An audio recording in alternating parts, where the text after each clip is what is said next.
আধা লিটাৰ গাখীৰ মই এতিয়া গৰম কৰি আছোঁ আৰু ইয়াতে মই কাজু আৰু চেনি মই গ্ৰাইণ্ড কৰি লৈছোঁ। এইখিনি মই ইয়াতে দি দিম। মই আজি খুব গৰম পৰিছে নহয়, আমৰ মেংগ' কুলফি বনাম বুলি ভাবিছোঁ।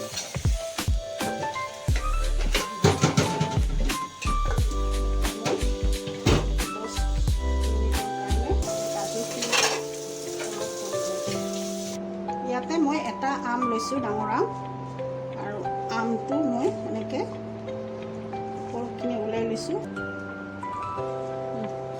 এনেকুৱা টেক্সাৰটো আহিব লাগিব আৰু অলপমান 2-3 মিনিটমান হ'লে মই জুইটো অফ কৰি দিম, ঠাণ্ডা হ'ব দিব লাগিব।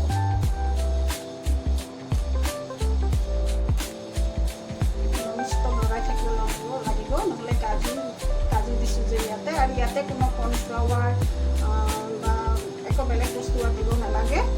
এনে টেক্সাৰটো আহি গৈছে। অকণমান গোটা হ'ব লাগিব। এতিয়া মই জুইটো অফ কৰি দিছোঁ আৰু মই ইয়াতে 4-5টা ইলাচি গুড়ি কৰি লৈছোঁ আৰু ইয়াতে ফ্লেভাৰৰ কাৰণে দিছোঁ।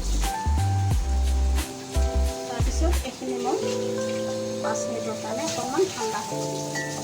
এতিয়া মই এইখিনি ঠাণ্ডা হৈ গৈছে। এতিয়া মই আমৰ ফুলখিনি ইয়াতে মিক্স কৰিম।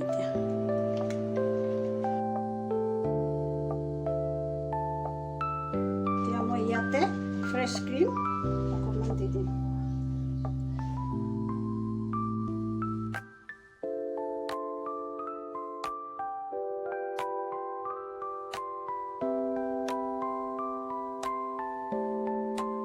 এতিয়া মই এই কাগজৰ এটা গিলাচ লৈছোঁ। মোৰ মল্ড নাইতো আইচক্ৰীমৰ কুলফিৰ, সেইকাৰণে মই গিলাচ লৈছোঁ। আৰু এতিয়া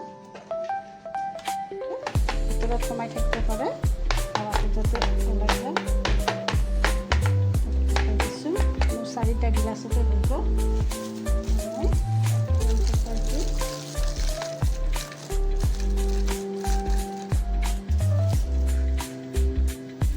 এতিয়া 3-4 ঘণ্টাৰ কাৰণে ডিপ ফ্ৰিজাৰত